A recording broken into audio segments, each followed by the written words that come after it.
Hello, welcome to my channel drive with Shampa. আজকে আমি যে ভিডিওটা করছি তার টপিকটা হলো গিয়ার স্কিপ করা যায় কিনা, মানে গিয়ার আপশিফটের সময় 1 থেকে 2, 2 থেকে 3, 3 থেকে 4, 4 থেকে 5 এইভাবে করতে হবে, নাকি 1 থেকে ডাইরেক্টলি 3 বা 4 বা 5 করা যায়, বা গিয়ার ডাউনশিফটের সময় 5 থেকে 4, 4 থেকে 3, 3 থেকে 2 এইভাবেই করতে হবে, নাকি ডাইরেক্টলি 5 থেকেও আমি সেকেন্ড বা ফার্স্ট গিয়ারে করতে পারি। তো সেটাই আমার আজকের ভিডিও টপিক। ভিডিওটা আমি এখানে স্টার্ট করছি। আমি এখানে প্রথমে ফার্স্ট গিয়ার দিলাম, সব দিক চেক করে ডান দিকের ইন্ডিকেটর দিয়ে রাস্তায় উঠলাম। এবারে আমি দিয়ে দিলাম সেকেন্ড গিয়ার।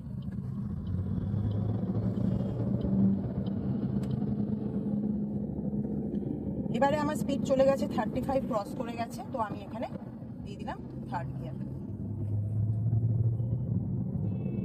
এবারে আমার স্পিড 45 ক্রস করে গেছে, আমি এখানে দিয়ে দিলাম ফোর্থ গিয়ার। এবারে দেখুন সামনে বাম্পার, আমি স্পিডটাকে কম করছি ব্রেক অ্যাপ্লাই করে। স্পিডটা যেহেতু অনেকটা কম হয়ে গেছে, আমি এখানে কিন্তু ফোর্থ গিয়ার থেকে ডাইরেক্ট করে দিলাম সেকেন্ড গিয়ার। আবার বাম্পার, হালকা ব্রেক মেরে আমি বেরিয়ে গেলাম। এখানে আমাকে আর গিয়ার ডাউন করতে হলো না, কারণ অলরেডি আমি সেকেন্ড গিয়ারেই ছিলাম। এবারে আমার স্পিড আবার চলে গেছে 25-এর ওপরে, 30 প্রায়, তো আমি দিয়ে দিচ্ছি আবার এখানে থার্ড গিয়ার।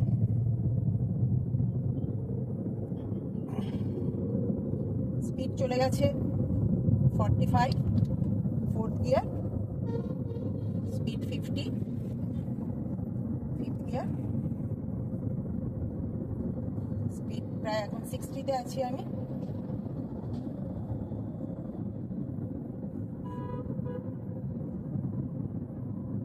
এবারে দেখুন সামনে একটু কনজেশন রয়েছে, আমি ব্রেক মেরে স্পিড কম করে দিচ্ছি, এবং এবারেতে আমি ডাইরেক্ট ফিফথ গিয়ার থেকে করে দিচ্ছি থার্ড গিয়ার। আরও স্লো হয়ে গেল, তো আমি করে দিলাম সেকেন্ড গিয়ার। এখানে উঁচু বাম্পার ছিল,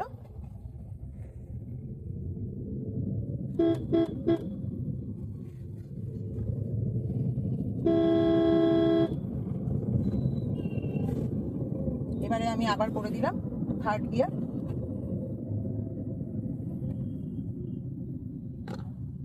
স্পিড একদম কম হয়ে গেছিল, সেকেন্ড গিয়ার করলাম।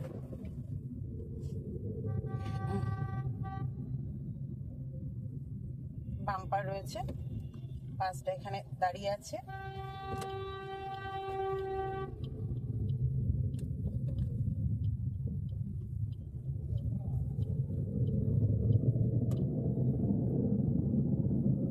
এবারে আবার আমি করে দিচ্ছি থার্ড গিয়ার।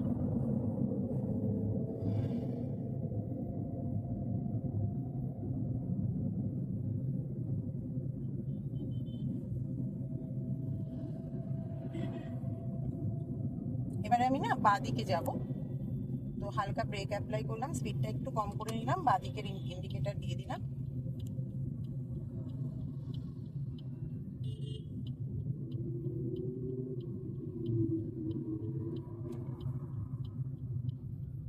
এখানে স্পিডটা অনেক কম হয়ে গেছে, তাই আমি করে দিচ্ছি সেকেন্ড গিয়ার।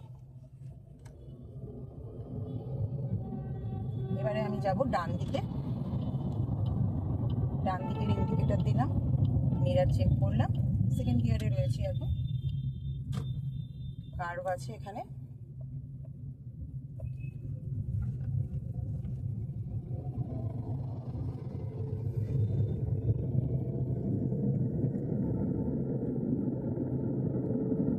এবারে করে দিচ্ছি থার্ড গিয়ার। এখানে কিছু রাম্বল স্ট্রিপস রয়েছে, তো হালকা ব্রেক অ্যাপ্লাই করে এগুলোর ওপর দিয়ে বেরিয়ে গেলাম। সামনে ক্রসিং রয়েছে, ব্রেক অ্যাপ্লাই করছি। এখানে আর গিয়ার ডাউন করার প্রয়োজন হয়নি, ঠিক আছে। থার্ড গিয়ারে রয়েছি।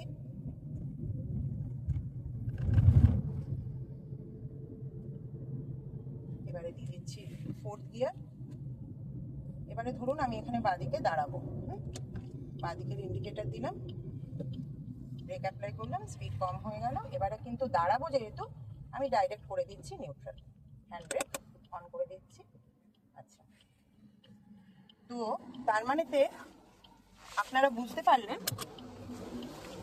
যখন আমি স্পিড বাড়াবো মানে গিয়ার যখন আপশিফট করব, তখন সেটা আমার প্ল্যানিং এর মধ্যে পড়ছে। অর্থাৎ আমি সামনে যদি ফাঁকা রাস্তা দেখি যে এরকম সিচুয়েশন রয়েছে যে আমি চলে যেতে পারবো সেই স্পিডে, তাহলে আমি গিয়ার আপ করবো এবং স্পিড বাড়িয়ে আমি চলে যাব। কিন্তু গিয়ার ডাউন করাটা কিন্তু সবসময় আমার প্ল্যানিং এর মধ্যে পড়ছে না। যেমন ওখানে একটা সিচুয়েশন দেখলেন যে আমি 5th গিয়ারে ছিলাম এবং সেখান থেকে কিন্তু আমি ডাইরেক্টলি 2nd গিয়ার করলাম।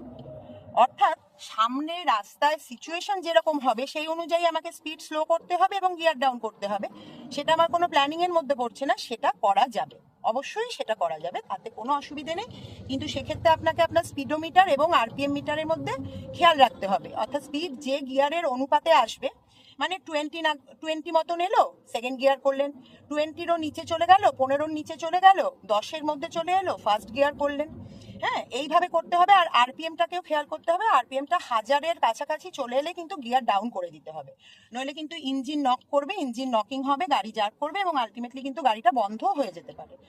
তো সুতরাং গিয়ার যখন ডাউন করবেন তখন গিয়ার স্কিপ করা যাবে, গিয়ার যখন আপশিফট করবেন তখন পরপর করবেন।